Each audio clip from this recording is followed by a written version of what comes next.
Okay, so I'll just start off with that I'm sorry to my usual viewers, who I greatly appreciate. But this is one I found a lot of questions on the internet for, but not a lot of answers. Since I found what I think will be a common culprit, I felt I better share. So if you're watching, it's probably because you're seeing this code or one very similar. An indication of a fault on the camshaft position actuator circuit. The parts related to this code are very expensive, so let's be methodical on the troubleshooting. The actuator uses oil pressure to work. My Subaru was coming up on an oil change, so a good first step is to make sure the engine has fresh oil. A small change in viscosity could affect the operation of the solenoid. This is a cheap and easy first step.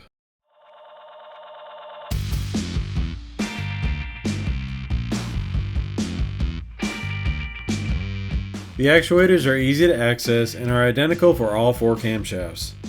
Let's swap the unit throwing the code with another unit to see if the code follows the actuator or stays at that position. To remove the actuator, remove the electrical connection, then remove 2 bolts with a 10mm socket. Gently wiggle the actuator out. Don't put pressure on the electrical clip. Be patient here.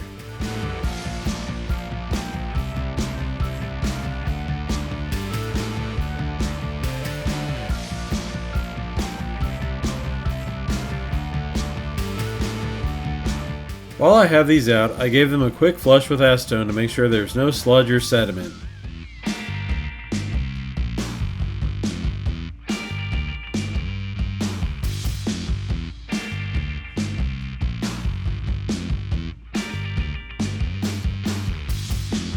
Reinstall, swapping the position of the 2 actuators.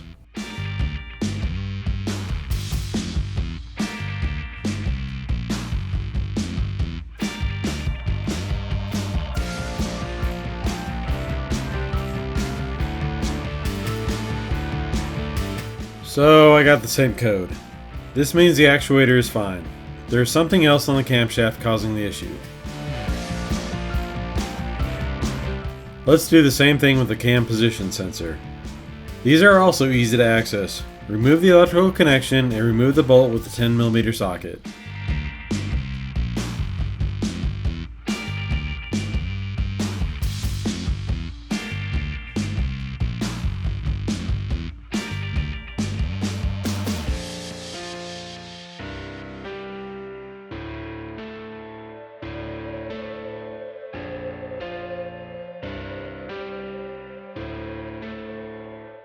These are Hall effect sensors. Out of curiosity, I measured the resistance between the pins. Everything seemed similar between the 2 sensors.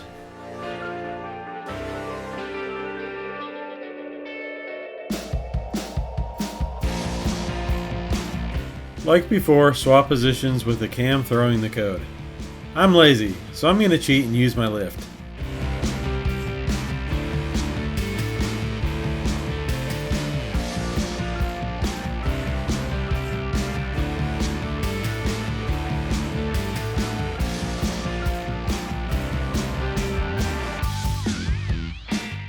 Still the same code.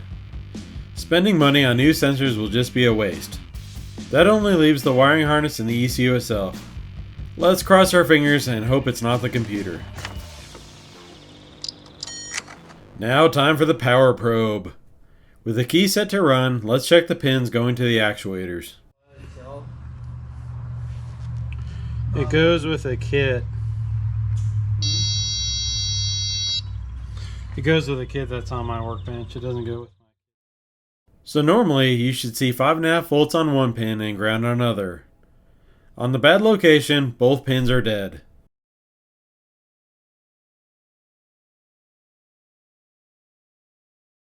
Before having to go too much further, my dad happened to notice there were some bare wires near the connector.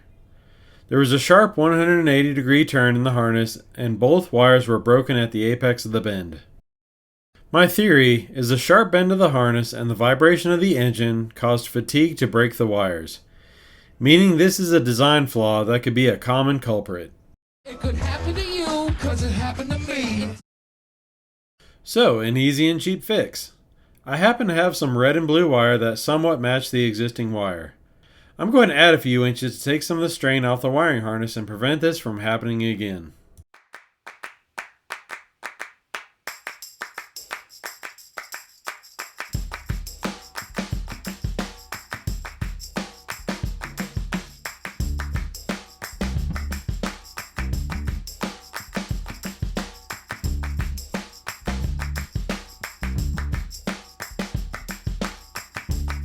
My dad was visiting this weekend. He didn't like the state of my battery terminals, so he cleaned them up and greased them. Thanks, Dad.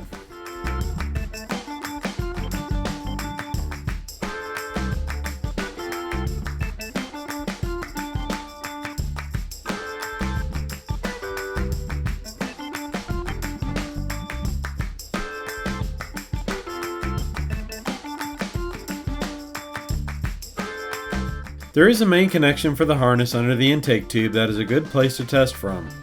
Button everything back up before starting the engine again.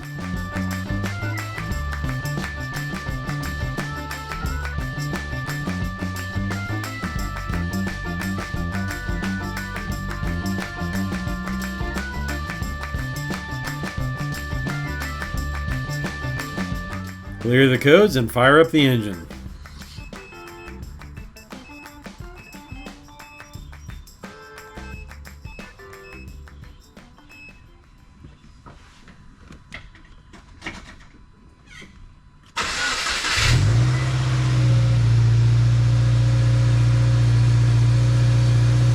Once the engine is warmed up, cycle through the RPM range to check the function of the CVVT actuators.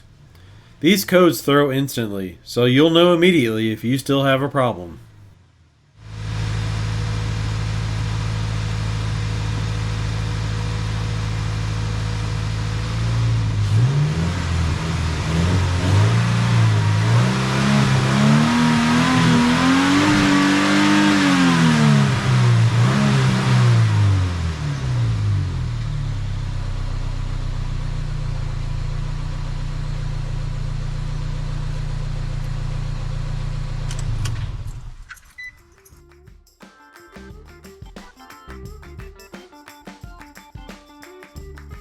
I forgot to reattach my radiator overflow.